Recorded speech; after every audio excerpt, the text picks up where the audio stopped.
So welcome everyone, welcome to tonight. The talk, as I mentioned earlier, is about mind, consciousness of mind and resting in awareness. And there's a few ways, different ways of understanding what mind is in the Buddhist teachings. One way to consider it is as citta. Citta is a Pali term. Another way of considering it is as mano, which is another Pali term. And yet another way is to consider it is as vijnana, or consciousness. These are some of the ways mind is considered. So the Pali term citta is often used to represent our subjective experience of mental states. When we think of our subjective experience of mind, often it's considered as kind of the intellect and reasoning. But we also have this other function. When we consider the heart, for example, we will think, intuition and emotional ways of relating to the ways of the world and life itself. So citta actually translates as heart-mind, more specifically. And I know in Asian languages it's often referred to as like this. In Thai, the word for mind is jitjai, and jai means heart. So jit means, it comes from the derivative of chitta, but jit means kind of intellect. So jitjai, it's like this combination of reasoning and intellect, as well as intuition and emotional relating, or moving from your heart. So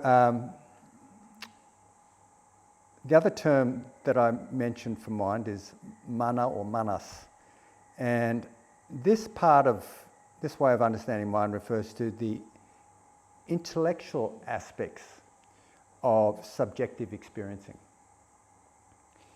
Another way it's considered as if the door of experiencing. We have 6 doors of experiencing: sight, sound, smell, touch, taste, and mind. I know in the West we usually consider the senses as 5 physical senses, sight, sound, smell, touch, taste. And but with Buddhism, there's 6 senses. The 6th sense is mind, and mana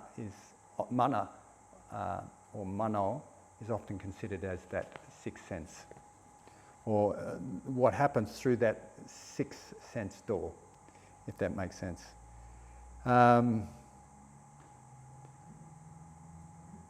And of course, heart-mind is also considered as consciousness. And consciousness generally refers to the knowing aspect of the mind. We know. There's this knowing quality. And there's a lot been said about consciousness in Buddhism as well as other spiritual traditions. But in the essence of it is quite simple. It's just this quality of knowing experience. And it's interesting, sometimes when we talk about knowing, you talk to people and they talk about, that's my observer self, or that's me that knows. There's a feeling that there's someone inside that's knowing, and it's often reified, meaning that it's made into something that it isn't. And of course in Buddhism it isn't reified. The way we understand it is as impermanent. It's subject to the 3 characteristics of existence: impermanence, dukkha, and not self. It is this way of understanding it. It's interesting because I'll talk a little bit later about when consciousness is not subject to impermanence. And I'll just clarify that in a minute. But before I say that, I want to say that what consciousness knows is the six senses. And also what it knows is often referred to as nama rupa. Nama rupa. Nama refers to name, rupa refers to form. And so having said that, I want to come back to now consciousness. Consciousness is like, or sometimes it's been compared to a mirror. It reflects clearly what's happening, what it knows. And it's quite, in that respect, it's quite passive and receptive. It doesn't create karma, so to speak. It just knows experience.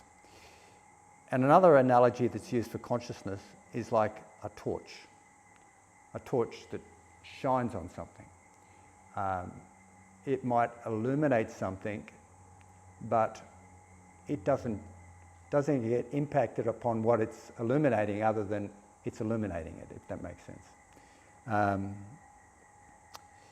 So as long as consciousness knows conditioned experience, that is experience that arises and passes like life, then consciousness is conditioned. Consciousness also changes. As long as it knows changing experience, it also changes. It's like the mirror. Like if something comes and it changes in front of the mirror is changing as a reflection of the things it changes. If, however, what consciousness reflects or knows or shines on itself is itself as an unconditioned state, then it doesn't change. It's a kind of a, I guess you could say is what I think in Tibetan Buddhism or Dzogchen they may call Ripa, like pure awareness. This Buddha mind maybe. I'm not sure what Ripa means, but I know you hear about pure awareness or Buddha, the awareness of the Buddha, and it makes sense if you're aware of Nibbana, if you're conscious of Nibbana, then consciousness is unconditioned, if that makes sense. So just a little bit of something to think about. And it's useful to know what name and form are so that we can get a clear idea of how we know and how we can actually rest in awareness, which is in fact kind of resting in this state of the mind. It's like turning awareness in on itself. So form, this rupa, usually refers to solid matter, material things, materiality, things that are tangible. Especially the four elements of the body, like hardness, softness, smoothness, roughness, movement, like wind, temperature, and fluidity. All these experiences of the body, for example, are definitely rupa. Materiality is rupa. Name refers to the functions of the mind. And I heard this from Analio when I was listening to a lecture he was giving. It was just wonderful to listen to this lecture. And he referred each function to a finger on the hand. So one function, referring to the little finger, is Vedana. Vedana, as you may know, is the hedonic experience of pleasantness, unpleasantness, or neither pleasantness or unpleasantness. And Vedana is what pushes us towards experience. If it's pleasant, if an experience of Vedana is pleasant, we are driven towards grasping after an experience, generally, unless we're enlightened. And if it's unpleasant, we are driven to reject it or push it away or move away from it. So feelings are just as they are. They arise. We can't really control feelings, they just arise. They're like consciousness in that respect. There's no, we can't control them, they just arise. And there's nothing we can really do with them other than to know them and be mindful of them. Sanya is the ring finger. So little finger, Vedana. Sanya is this ring finger. And Sanya refers to perceptions, the recognition of things.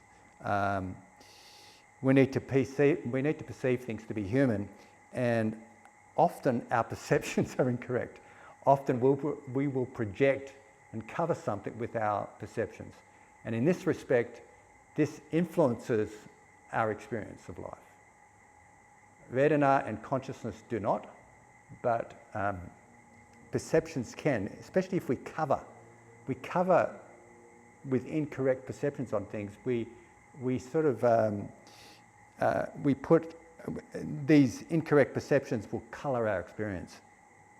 It's like we put an overlay of our perceptions on experience, and we're not really seeing the experience as it really is.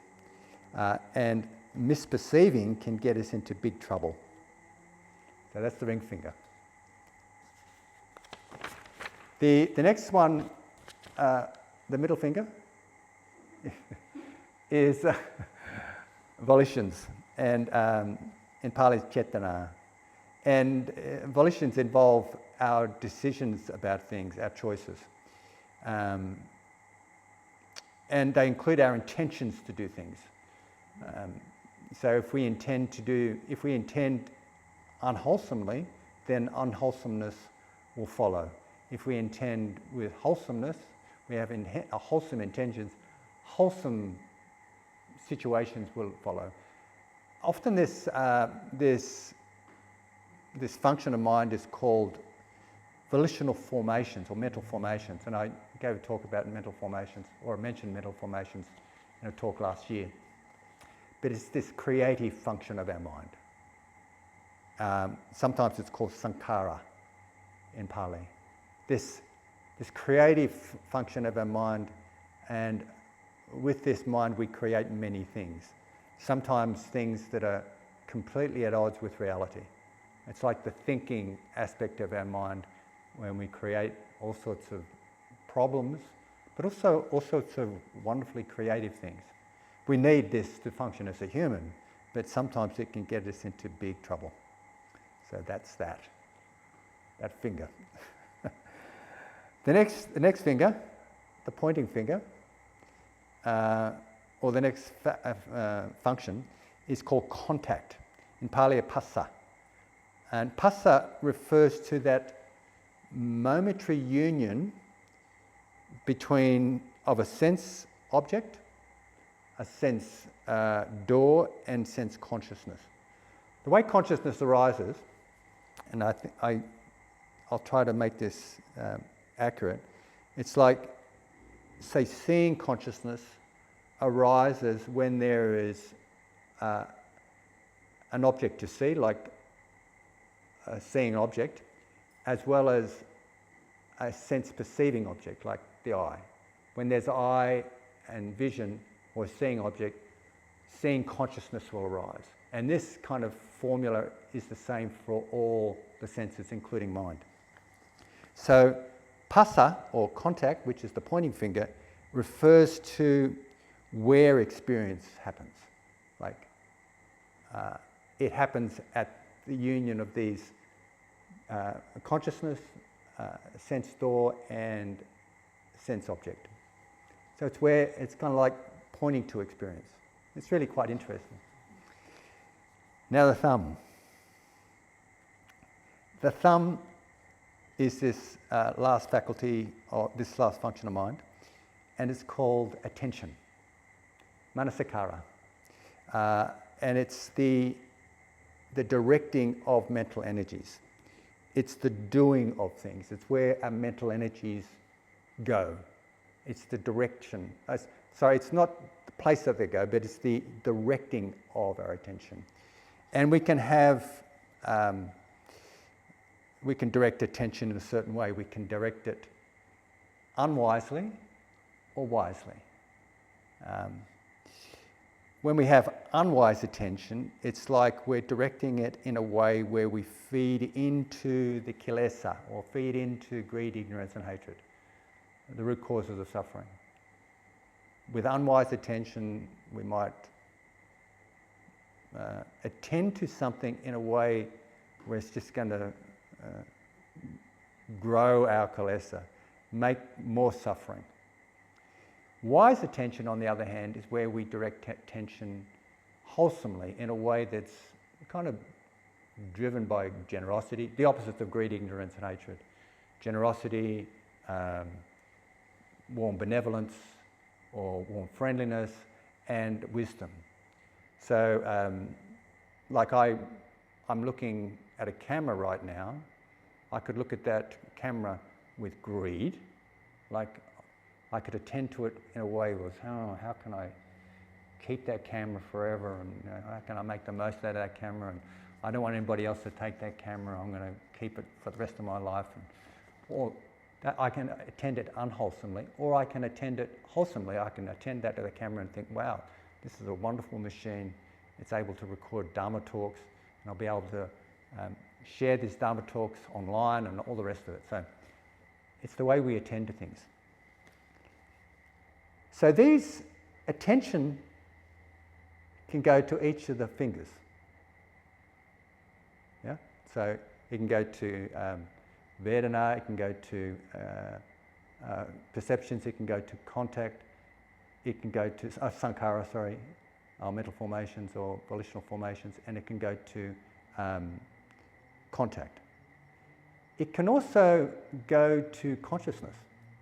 It's like, has this capacity to, we can direct where it goes, so we can feed into it, this mental stuff, or we could direct it to consciousness. So what we have is consciousness is aware of nama rupa, and rupa we've talked about as form. Nama is this stuff. Interestingly, the term for 5 in Pali, I think, is pancha. Pancha, meaning 5. And a term for the imagination gone wild, like thinking a lot, like rumination and worry and mental proliferations, is called papancha. Isn't that interesting? It means that these faculties, these functions of mind get entangled. And we attend to them and they get caught up and entangled and they proliferate. One way to short circuit that proliferation is rather than kind of send your attention out into those things, it is being able to send it to consciousness. So how that actualizes, how that is practiced, is like we did in that practice earlier. It is about doing a U-turn rather than attending out there and considering everything out there in the world. It is actually doing a U-turn to come back to consciousness itself. And if we're, say, attending to sound, rather than discerning the sounds, you could put it in a place like I put it in my ear, but it's not really a place for it. There's no real place for hearing consciousness, but it's coming back to the knowing of sound. And whenever people practice that particular practice, for most people it's quite calming, you might notice. And if with the seeing, again, rather than going out and getting into camera floor and fans and so on, we come back to seeing consciousness and note seeing consciousness. It actually tends to start to reduce our mental activity. Now, especially if we attend to mental activity, and rather than feed into it, rather than going out into it and engaging in it as we usually do, we come back to just the knowing of mental activity, like seeing thoughts come and go without engaging in them. We are doing a U-turn again, and in fact the mental activity begins to settle and quieten. In fact, this is I did a talk on mindfulness of breathing, and the first, I think I did the first 5 steps. The 7th, 8th and 9th step of mindfulness of breathing is about calming mental activity and then turning to the mind, knowing the mind. So the 7th step is being aware of mental activity, blah, blah, blah, blah, blah, everything happening. The 8th step is letting the mental activity calm down. Because we're not feeding into it, because we're sitting back and observing it to some degree, it naturally starts to quieten down.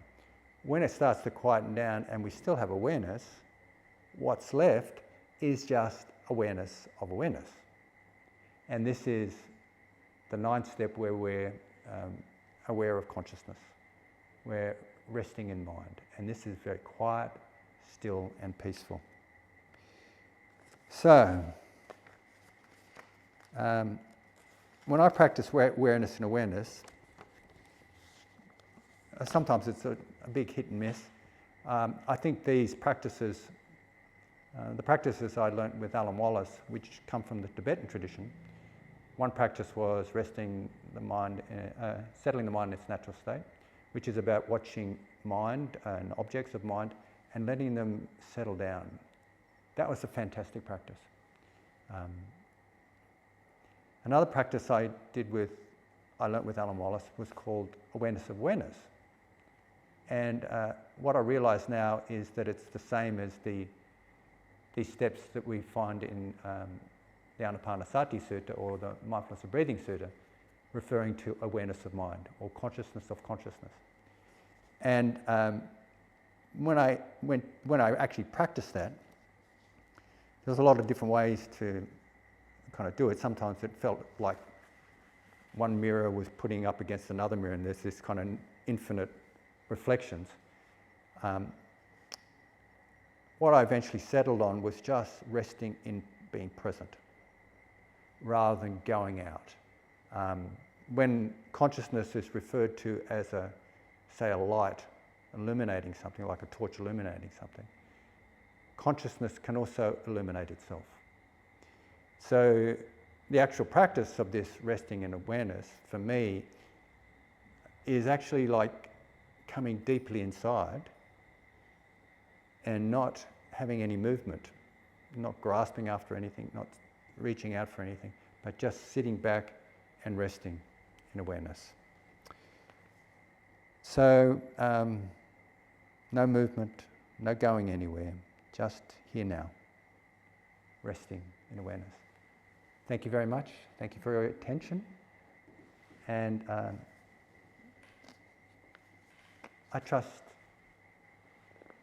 hope that some of you may have woken up with that.